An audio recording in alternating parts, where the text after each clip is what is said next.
GCSE Warfare Through Time, short revision clips. We are looking at the impact of modern warfare on civilians.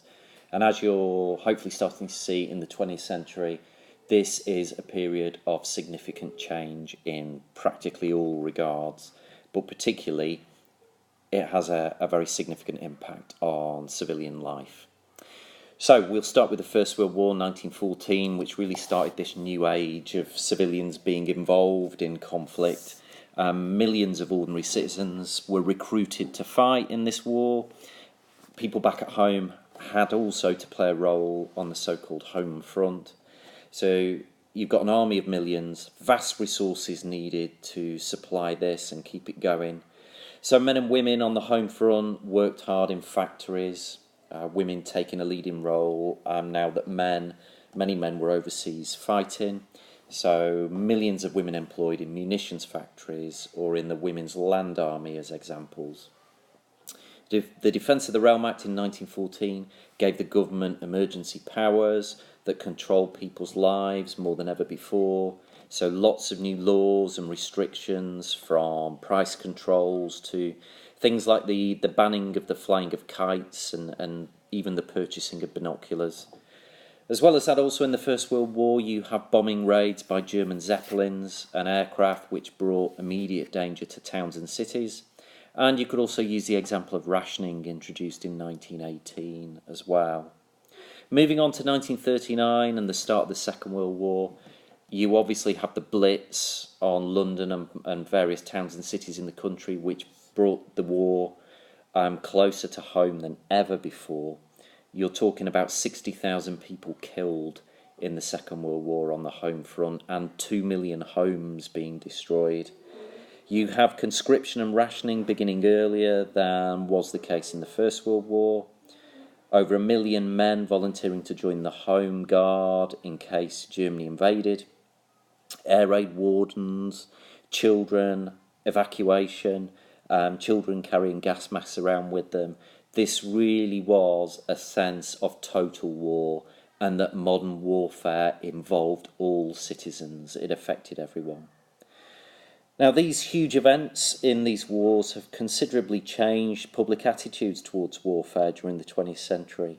There was that initial wave of enthusiasm and patriotism for the First World War, but when casualty figures started coming through, particularly after the Battle of the Somme in 1916, obviously this enthusiasm did fade.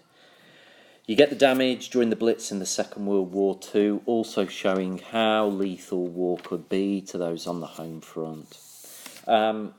You got censorship during the First World War of letters from the trenches, images and stories that might damage morale were not published during the Second World War. Those days have gone, and in modern wars such as the one in Iraq in 2003, you would get reporters travelling along with soldiers, being embedded with troops overseas to directly report experiences from the front line straight onto television, with mass media reporting and growing education. All of this has led to the general public having a greater understanding of warfare and has significantly changed perceptions of war and attitudes towards it during the 20th century. Additionally, you've got the increasing size of the electorate during these years. Governments now need to be very careful about going to war. Wars need to be thoroughly justified. You've seen the growth of the Campaign for Nuclear Disarmament, CND, since the 1950s. You also have the marches and opposition to the Iraq War in 2003.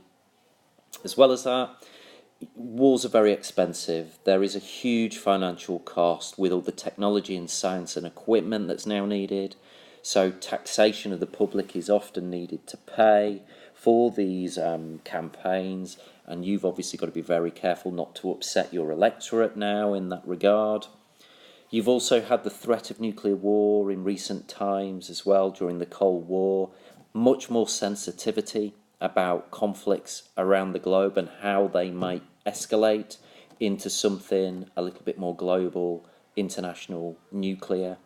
And you've also got terrorism in recent times. The attack on the Twin Towers, New York 2001, The attacks in Paris in 2015 by ISIS have led to a fear of terrorism, and goes to show that civilians can just as easily be harmed as much as soldiers in the new era of modern conflict.